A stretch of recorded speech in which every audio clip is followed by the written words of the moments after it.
और आज की सबसे बड़ी सियासी खबर का रुख करते हैं। लोकसभा चुनाव के बाद पहली चुनावी परीक्षा के नतीजे सामने हैं। 7 राज्यों की 13 विधानसभा सीटों पर हुए उपचुनाव के नतीजे और इनमें विपक्ष का जलवा दिखा है। तो 7 राज्यों की 13 विधानसभा सीटों के जो उपचुनाव के परिणाम थे वो सामने आ चुके हैं और इंडिया गठबंधन ने कमाल किया है। विपक्ष के खाते में 10 सीटें आई हैं, जबकि बीजेपी को 2 सीट मिली है, जबकि 1 सीट पर बिहार की रुपौली सीट पर निर्दलीय प्रत्याशी ने जीत का परचम लहराया है। तो 13 जो सीटें हैं उपचुनाव के जो रिजल्ट थे वो सामने आ चुके हैं और इन उपचुनाव के नतीजों में विपक्ष ने शानदार प्रदर्शन किया है। 10 सीटें विपक्ष के खाते में आई हैं, जबकि बीजेपी केवल 2 सीट जीत पाई। वहीं 1 सीट पूर्णिया की रुपौली है, जहां पर निर्दलीय प्रत्याशी ने जीत दर्ज की है। तो जो 7 राज्य हैं, 7 राज्यों की 13 विधानसभा सीटों पर परिणाम आए और आप देखिए ये तस्वीर हम आपको दिखा रहे हैं। जालंधर वेस्ट की जो सीट थी उसे आम आदमी पार्टी ने जीत लिया है, अच्छे मार्जिन के साथ जीता है। और ये तस्वीरें देखिए हम आपको दिखा रहे हैं। पश्चिम बंगाल की बात करें तो यहां पर पश्चिम बंगाल में टीएमसी ने पूरी तरीके से क्लीन स्वीप किया है, 4 सीट जीत ली। वहीं अगर हम बात करें हिमाचल प्रदेश की तो 2 सीटों पर कांग्रेस जीती है, जबकि 1 पर बीजेपी। पंजाब की जो सीट है एक, वहां पर आम आदमी पार्टी ने परचम लहराया है। हमीरपुर सीट जो है हिमाचल प्रदेश की वो बीजेपी जीती है। और अगर हम तमिलनाडु की बात करते हैं तो यहां पर विक्रवंडी सीट से डीएमके ने जीत हासिल की है। तो उपचुनाव में अब जीत का जश्न चल रहा है कि सभी परिणाम सामने आ चुके हैं।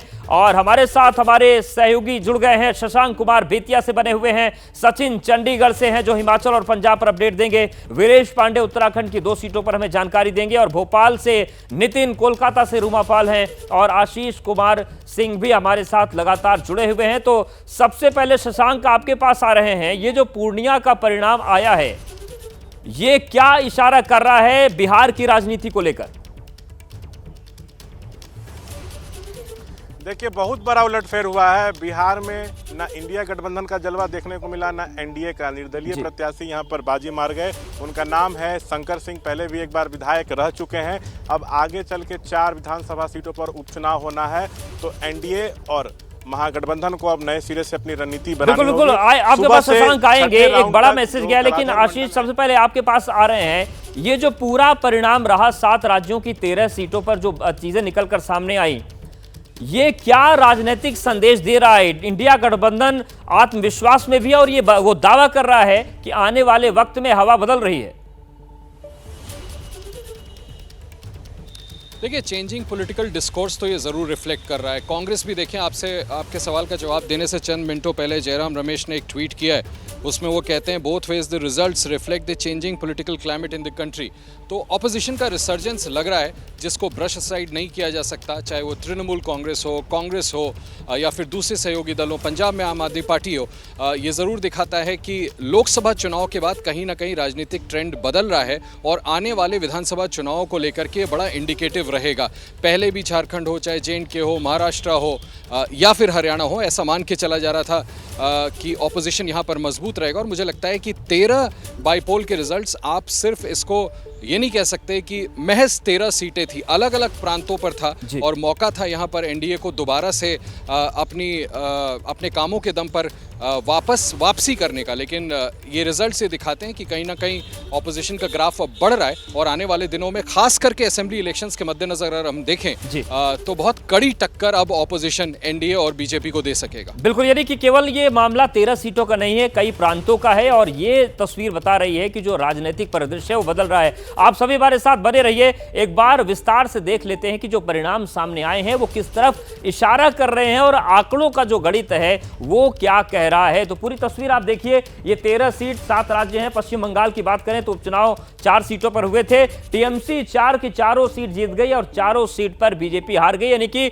पश्चिम बंगाल में टीएमसी ने क्लीन स्वीप कर दिया। हिमाचल प्रदेश उपचुनाव की बात करें तो 3 सीटों पर मतदान हुआ और यहां पर कांग्रेस ने 2 सीट जीती है, बीजेपी 1 सीट जो हमीरपुर हमीरपुर की है उसे जीतने में सफल रही, तो यहां पर कांग्रेस ने अच्छा प्रदर्शन किया। उत्तराखंड उपचुनाव की बात करें, 2 सीटें हैं, कांग्रेस दोनों सीट पर जीत गई और बीजेपी दोनों सीट हार गई। इसमें महत्वपूर्ण यह है कि जो मंगलौर सीट थी वो बीएसपी की थी, लेकिन ये कांग्रेस के खाते में आ गई है, तो ये उत्तराखंड उपचुनाव का परिणाम है। इसके अलावा हम बात करें तो बिहार की बात करते हैं, तो एक सीट है पूर्णिया की, जहां पर निर्दलीय प्रत्याशी ने अपना जीत का परचम लहरा दिया और जेडीयू भी हार गई, आरजेडी भी हार गई। खासतौर से बीमा जो भारती हैं आरजेडी की, उन्हें बड़ा झटका लगा, वो लोकसभा चुनाव भी हार गई थी। पंजाब की बात करें, एक सीट पर यहां पर चुनाव हुआ और जालंधर की जो पश्चिम सीट है वो आम आदमी पार्टी जीत गई। बीजेपी और कांग्रेस दोनों ने ही यहां पर निराशाजनक प्रदर्शन किया, आम आदमी पार्टी वो सीट लेकर निकल गई। मध्य प्रदेश की बात करें, एक सीट जो थी वो छिंदवाड़ा की, बीजेपी इसे जीत गई है और कांग्रेस को यहां पर हार का सामना करना पड़ा, यानी कि मध्य प्रदेश में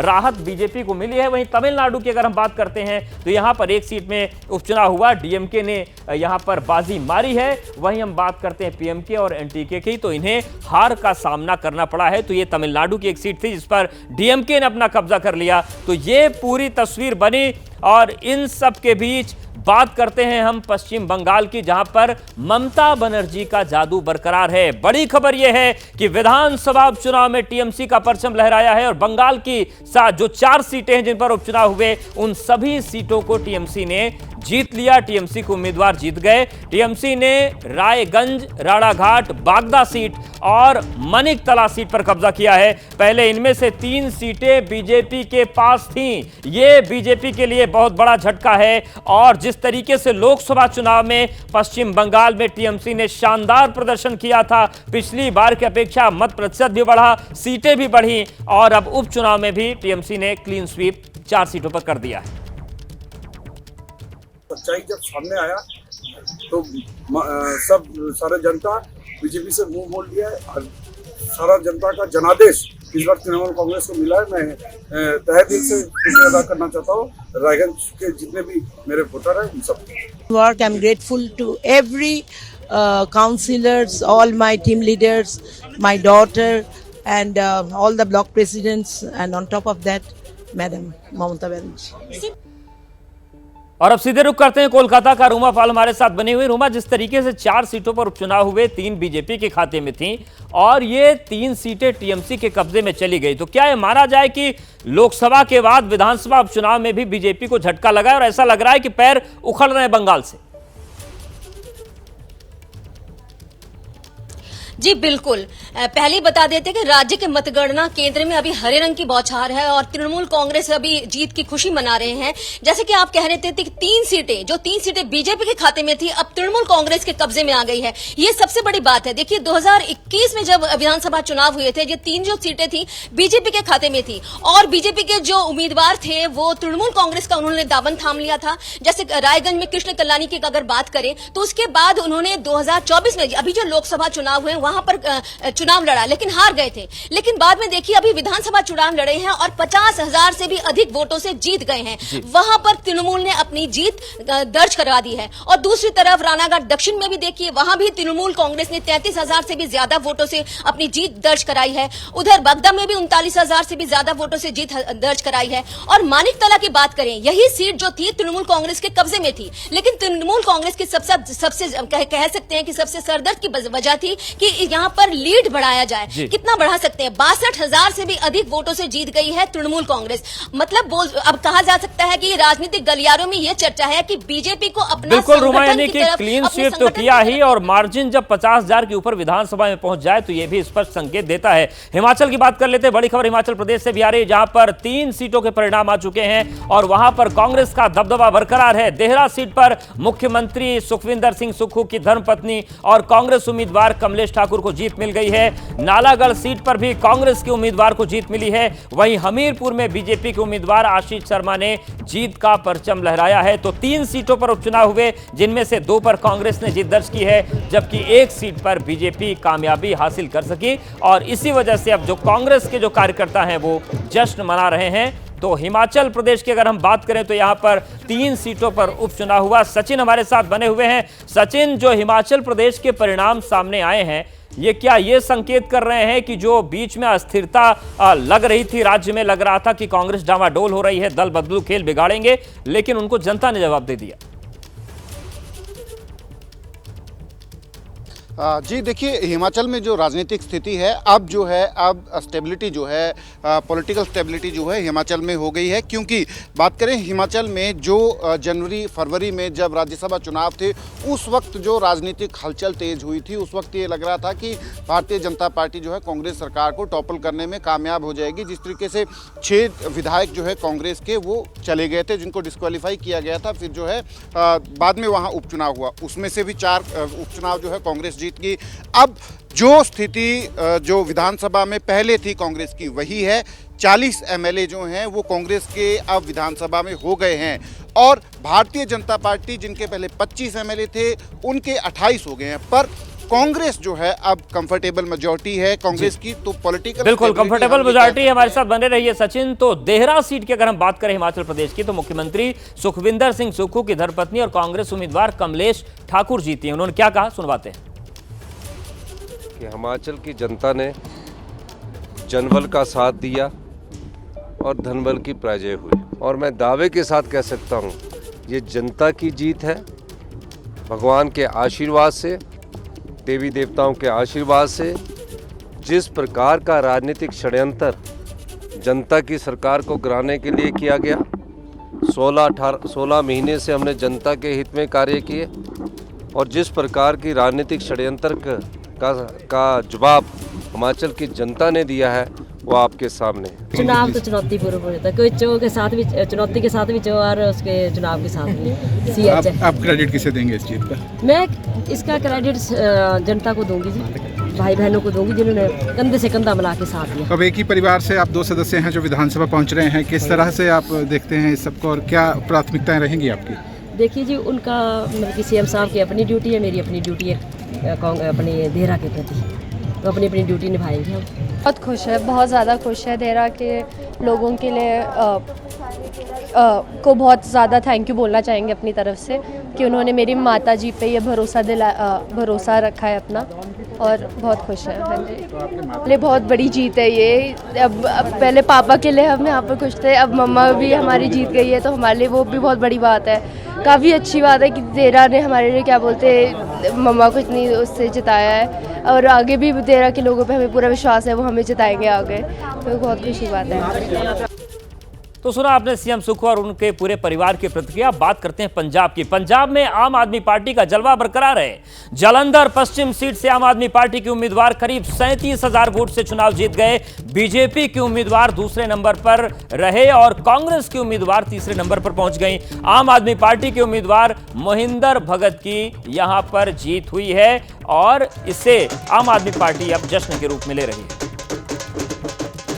देखिए, आम आदमी पार्टी को एक वरदान मिला है कि जो भी आम आदमी पार्टी को धोखा देगा उसको जनता बुरी तरीके से चुनाव में हराएगी, राजनीति उसकी खत्म हो जाएगी। सारे लोगों ने मेहनत करके वहां की सीट जिताई और ये बड़ी जीत है। 38,000 वोटों से जो जीत हुई है ये कोई छोटी जीत नहीं है। इसलिए पंजाब के मुख्यमंत्री को, एक एक कार्यकर्ता को, आम आदमी पार्टी को मैं हृदय से इस बड़ी जीत के लिए बधाई देना चाहता हूं। जनता के सामने ये मुद्दा ये आया कि इन दोनों ने जनता के मतों का धोखा दिया है, तो जनता ने इसका जवाब दे दिया। भारतीय जनता पार्टी ने ये चुनाव थोपकर अरविंद केजरीवाल जी को छोटा करने या ब्रेक करने की कोशिश की, जैसे वो चारों तरफ कर रहे।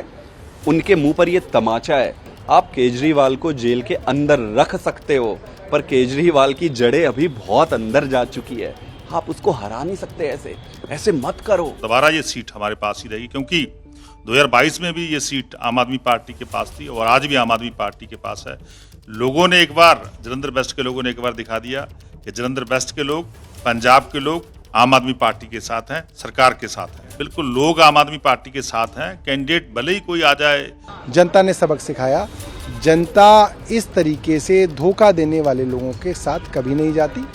और दूसरी बात ये है कि जनता का विश्वास पंजाब सरकार के साथ है और जनता को पंजाब में भगवंत मान साहब का काम पसंद आ रहा है। तो बात करें उपचुनाव के परिणाम की, बात करें उत्तराखंड की, तो यहां पर बीजेपी को बड़ा झटका लगा है। 2 सीटों पर उपचुनाव हुए, मंगलौर और बद्रीनाथ, और दोनों ही सीट कांग्रेस यहां पर जीत गई है। उत्तराखंड उपचुनाव में सत्ता के बावजूद बीजेपी हार गई। हमारे सहयोगी वीरेश पांडे बने हुए हैं लगातार सुबह से इस खबर पर। वीरेश, कांग्रेस ने बड़ा शानदार प्रदर्शन किया है, अपनी सीट को तो कायम रखा, जो सीट बीएसपी की थी उसे भी कब्जा कर लिया। देखिए, भारतीय जनता पार्टी ने अपने कार्यकर्ताओं और नेताओं पर भरोसा न करके आयातित जो उम्मीदवार थे, कैंडिडेट थे, उन्हें लड़ाया। एक को बसपा से लाया, हरियाणा से उठा लाया, और एक को कांग्रेस से जीते हुए कैंडिडेट को बदलवा कर कहा कि भैया ठीक है, हमसे लड़ो, हम तुम्हें मंत्री बनाएंगे। तो वो मंत्री के लालच में इस्तीफा देके भारतीय जनता पार्टी से चुनाव लड़ गए और चुनाव हार गए। विधायक भी नहीं रहे, मंत्री तो बाद में बनेंगे। यानी दोनों सीटें भारतीय जनता पार्टी चुनाव हार गई और भारतीय जनता पार्टी ने दूसरे दलों से आए हुए कार्यकर्ताओं, नेताओं पर भरोसा किया। और ऐसे में जो स्थानीय कार्यकर्ता, नेता, विधायक और जो कद्दावर लोग रहे, उन्होंने असहयोग किया इन दोनों प्रत्याशियों का। अगर बद्रीनाथ की बात करें तो वो तो इस वक्त उत्तराखंड के मौजूदा अध्यक्ष, राज्यसभा सांसद की सीट है, वो अपनी सीट है। वो सीट भी भारतीय जनता पार्टी प्रदेश अध्यक्ष की सीट हार गई। और जहां तक हम बात करें मैंगलोर की, बिल्कुल बिल्कुल, और मैंगलोर सीट बीएसपी की थी लेकिन कांग्रेस जीती है। और अब इन सब के बीच बड़ी खबर मध्य प्रदेश से भी आ रही है। यहां पर भी एक सीट पर उपचुनाव हुआ, हालांकि यहां पर बीजेपी को सफलता मिली है। छिंदवाड़ा में जो उपचुनाव हुआ, बीजेपी ने जीत दर्ज की है। मध्य प्रदेश उपचुनाव में बीजेपी को कामयाबी मिली। अमरवाड़ा सीट से बीजेपी के कमलेश जीते हैं। नितिन हमारे साथ बने हुए हैं। नितिन, ये जो संदेश है चुनाव का, क्या दे रहा है और कितनी राहत रही छिंदवाड़ा में? जी, बताना चाहूँगा कि मध्य प्रदेश के छिंदवाड़ा कमलनाथ का गढ़ कहा जाता है और कमलनाथ के गढ़ में भारतीय जनता पार्टी ने फिर वापस सेंधमारी कर दी है। 16 साल बाद अमरवाड़ा में भारतीय जनता पार्टी चुनाव जीती है। जो कमलेश शाह है वो कांग्रेस से विधायक हुआ करते थे, वो 3 बार से जीते हुए थे। लेकिन जब लोकसभा चुनाव हुआ और लोकसभा चुनाव में उस दौरान भारतीय जनता पार्टी ने वहाँ पर कमलेश शाह को भारतीय जनता पार्टी में शामिल कर लिया। इसके बाद उनको वहाँ पर वापस अमरवाड़ा में कमलेश शाह को टिकट देने के बाद उनको मैदान में उतारा गया। यानी कि जो धीरेन्द्र शाह है उनके सामने इनको मैदान में उतारा गया था और जहां पर वो चुनाव कमलेश शाह जीत गए। यानी कि कांग्रेस को 16 साल बाद बिल्कुल बड़ी कामयाबी मिली है। और 16 साल के बाद छिंदवाड़ा की जो अमरवाड़ा सीट है, इस पे बीजेपी ने सेंध लगा दी। बहुत शुक्रिया नितिन आपका।